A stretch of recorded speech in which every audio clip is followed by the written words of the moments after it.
అందరికీ వందనాలు. మత్తయి సువార్త 9వ అధ్యాయము 2వ వచనం.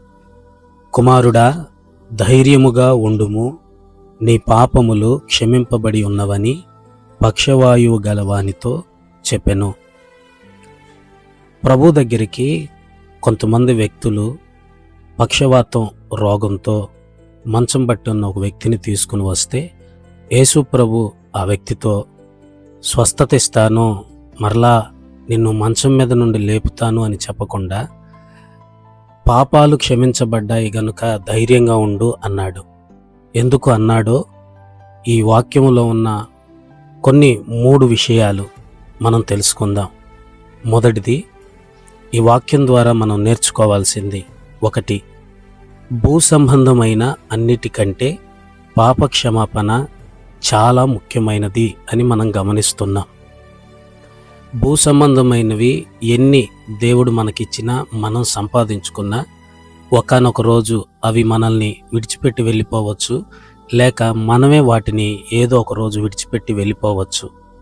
కానీ పాపక్షమాపణ అనేది శాశ్వతమైన దేవుని రాజ్యానికి తలుపులు తెరిచి లోపలికి ప్రవేశానికి అది మనకు అర్హత కలిగిస్తుంది. గనుక భూ సంబంధమైన వాటన్నిటికంటే పాపక్షమాపణ చాలా ముఖ్యమైనదని ఇక్కడ మనకు యేసు ప్రభు నేర్పిస్తున్నాడు. 2, మొదట పాపక్షమాపణ, తరువాత దైవ కార్యం అని మనం గుర్తిస్తాం.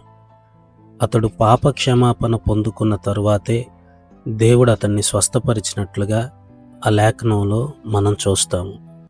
ఎన్నటెన్నటికీ ఎప్పటికీ దేవుడు మన జీవితంలో స్వస్థత కార్యమే కావచ్చు, ఇతర ఏ అద్భుతాలైనా ఆయన చెయ్యాలి అనంటే పాపం అనేది అడ్డుగా ఉంటుందని మనం గుర్తించి మొదట పాపాన్ని విడిచిపెట్టి చేసిన పాపాలకి క్షమాపణ పొందడం చాలా ముఖ్యమైన అంశం. దాని తరువాతే దైవ కార్యాలు, అద్భుతాలు, స్వస్థతలు మనం పొందుకుంటాము.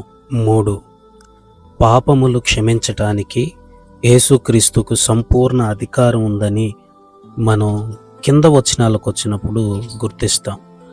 మానవ కోటి ఎవరైనా యేసుక్రీస్తు దగ్గరికి వచ్చినప్పుడు మాత్రమే పాపక్షమాపణ కలుగుతుంది, శిక్షను తప్పించుకుంటారు, పరమండలం చేర్చబడతారు. అట్టి కృప దేవుడు మనందరికీ అనుగ్రహించునుగాక. ఆమేన్.